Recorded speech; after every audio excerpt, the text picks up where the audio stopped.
अरे मामा, 3 अप्रैल 2026 सुबह के ठीक 4:12 फारस की खाड़ी के ऊपर आसमान बिल्कुल साफ था, लेकिन रडार की स्क्रीन पर एक ऐसी हलचल शुरू हुई जिसने अक्खी दुनिया के भूगोल बदलने की दस्तक दे दी। अमेरिकी वायुसेना का सबसे घातक शिकारी F-15E स्ट्राइक ईगल ईरान की सीमा के भीतर दाखिल हो चुका था। यह कोई गलती नहीं थी रे, बल्कि यह हिस्सा था राष्ट्रपति डोनाल्ड ट्रंप के उस मिशन का जिसका नाम था ऑपरेशन एपिक फ्यूरी। अमेरिकी पायलट को ऊपर से आदेश साफ थे, ईरान के उन ठिकानों को नेस्त नाबूद कर दो जहां से घातक मिसाइलें दागी जा रही। लेकिन उस सुबह शिकारी खुद शिकार होने वाला था। ईरान के इस फान प्रांत के ऊपर जहां पहाड़ों की चोटियां आसमान छूती, अचानक एक मिसाइल दिखाई दी। ईरान ने अपने सबसे गुप्त और आधुनिक एयर डिफेंस सिस्टम का जाल बिछा रखा था। स्ट्राइक ईगल के कॉकपिट में चेतावनी वाली लाइटें पागलों की तरह चलने लगी। Missile lock. पायलट ने विमान को बचाने के लिए उसे हवा में कलाबाजियां दिखाई, फ्लायर्स छोड़े, लेकिन वह मिसाइल मौत का पैगाम लेकर आई थी। एक जोरदार धमाका और देखते ही देखते करोड़ों डॉलर का अमेरिकी विमान आग का गोला बनकर ईरानी पहाड़ों के ऊपर गिरने लगा। पायलट और वेपन सिस्टम ऑफिसर के पास सोचने के लिए एक सेकंड का भी वक्त नहीं था। उन्होंने इंजेक्शन का लीवर खींचा, 2 पैराशूट आसमान में खुले, लेकिन वे सुरक्षित नहीं थे। वे एक ऐसे मुल्क की धरती पर गिर रहे थे जिसने अमेरिका के खिलाफ युद्ध का ऐलान कर रखा था। जैसे उनके पैर ईरानी मिट्टी पर पड़े, घड़ी की टिक टिक शुरू हो गई। एक अधिकारी को कुछ घंटे के भीतर सुरक्षित निकाल लिया गया, लेकिन दूसरा अधिकारी जो कर्नल रैंक का अनुभवी जांबाज था, वो लापता हो गया। वह ईरान के उन दुर्गम पहाड़ों में अकेला था जहाँ चारों तरफ ईरानी सेना उसे ढूंढने के लिए मौत का जाल बिछा चुकी थी। अमेरिका के लिए यह सिर्फ एक पायलट की जान बचाना नहीं था, यह उनकी नाक का सवाल था। व्हाइट हाउस की सिचुएशन रूम में बत्तियां जल चुकी थी। सवाल एक ही था कि अमेरिका अपने इस जाबाज को ईरान के जबड़े से जिंदा निकाल पाएगा।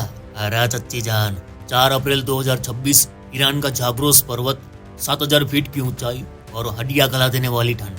जमीन पर गिरते ही अमेरिकी वेपन सिस्टम ऑफिसर को समझ आ गया था कि वो मौत के जबड़े में है। उनके पास सिर्फ एक ही सर्वाइवल किट थी और एक सैटेलाइट बीकन। लेकिन समस्या यह थी कि जैसे ही वह बीकन ऑन कर दे, अमेरिकी सैटेलाइट के साथ साथ ईरानी सिग्नल इंटेलिजेंस भी उन्हें ट्रैक कर लेती। ईरानी रिवॉल्यूशनरी गार्ड के सैकड़ों जवान, फौजी कुत्ते और थर्मल कैमरों से लैस ड्रोन उस पहाड़ी के चप्पे चप्पे को छान रहे थे। कर्नल ने अपनी ट्रेनिंग का इस्तेमाल किया।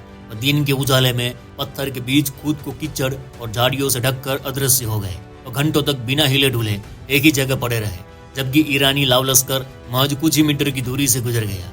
लेकिन वॉशिंगटन में व्हाइट हाउस के सिचुएशन रूम में तनाव चरम पर था। राष्ट्रपति डोनाल्ड ट्रंप को ब्रीफ दी गई कि कर्नल घायल है और उनके पास समय कम है। यहाँ से शुरू हुआ आधुनिक युद्ध इतिहास का सबसे बड़ा माइंड गेम। CIA ने एक मास्टर प्लान तैयार किया, ऑपरेशन सैंडस्टॉर्म डिसेप्शन।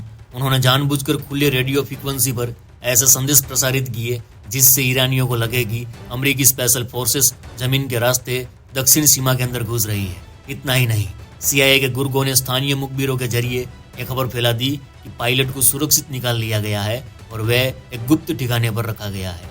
ईरानी जनरल चकरा गए। उन्होंने अपनी सेना का एक बड़ा हिस्सा असली रेस्क्यू साइट से हटाकर दक्षिण की ओर भेज दिया।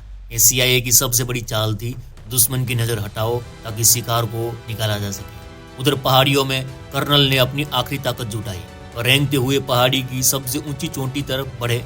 उन्हें पता था कि अगर उन्हें बचना है तो उन्हें बादलों के ऊपर उस जगह पहुंचना होगा जहां अमेरिकी एयरफोर्स के कमांडो विमान उन्हें देख सके।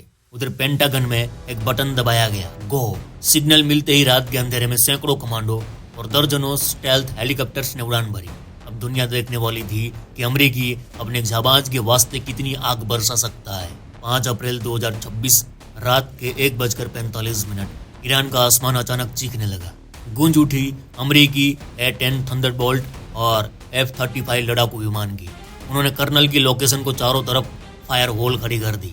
संदेश साफ था, पहाड़ी की तरफ बढ़ने वाली हर ईरानी हरकत को राख कर दो। नीचे जमीन पर रात के घुप अंधेरे में 2 विशाल MC-130J कमांडो विमानों ने अपनी लाइटें बंद कर उस खतरनाक पहाड़ी के पास एक उबड़ खाबड़ पट्टी पर लैंडिंग की। विमान से निकले लगभग 100 एलिट कमांडो। उनकी आंखों पर नाइट विजन गॉगल्स थे और हाथों में वह तकनीक जिसने उन्हें अंधेरे का भूत बना दिया। कर्नल पहाड़ी की चोटी पर अपनी आखिरी दम पर टिके थे। जैसे ही कमांडो ने उन्हें घेर लिया, ईरानी सेना के साथ एक भीषण मुठभेड़ शुरू हो गई।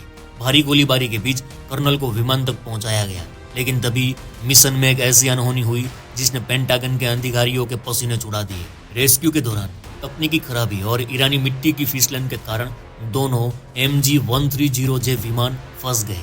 वे अब उड़ान नहीं भर सकते थे। करोड़ों डॉलर की अमेरिकी तकनीक और 100 जाबाज कमांडो अब ईरान के बीचों बीच फंस चुके थे। दुश्मन का घेरा छोटा होता जा रहा था।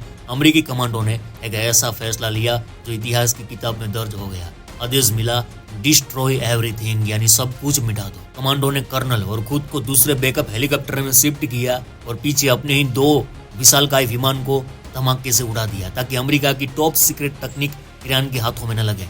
पहाड़ों के बीच एक ऐसा विस्फोट हुआ जिसने रात को दिन बना दिया। कुछ ही मिनटों बाद जैसे ही वे विमान ईरान की सीमा पार सुरक्षित क्षेत्र में पहुंचे, व्हाइट हाउस के सिचुएशन रूम में तालियों की गड़गड़ाहट गूंज उठी। राष्ट्रपति डोनाल्ड ट्रंप ने फोन उठाया और सोशल मीडिया पर वह शब्द लिखे जो पूरी दुनिया में वायरल हो गए, वी गॉट हिम। ईरान देखता रह गया और अमेरिका अपने घायल जाबाज को उनकी नाक के नीचे से निकाल ले गया। यह ऑपरेशन सिर्फ एक रेस्क्यू नहीं था, यह दुनिया के लिए एक संदेश था कि अमेरिका अपने एक भी सिपाही को दुश्मन की कैद में नहीं छोड़ता, चाहे उसके लिए उसे पूरी दुनिया की ताकत क्यों न झोंकनी पड़े। तो वीरे, ये थी इस पूरे ऑपरेशन की कहानी। अब इस ऑपरेशन पर आपकी क्या राय है कमेंट में जरूर बताएं। तो आज के लिए बस इतना ही। चलो इस गुज्जू भाई का राम राम, मिलते हैं फिर।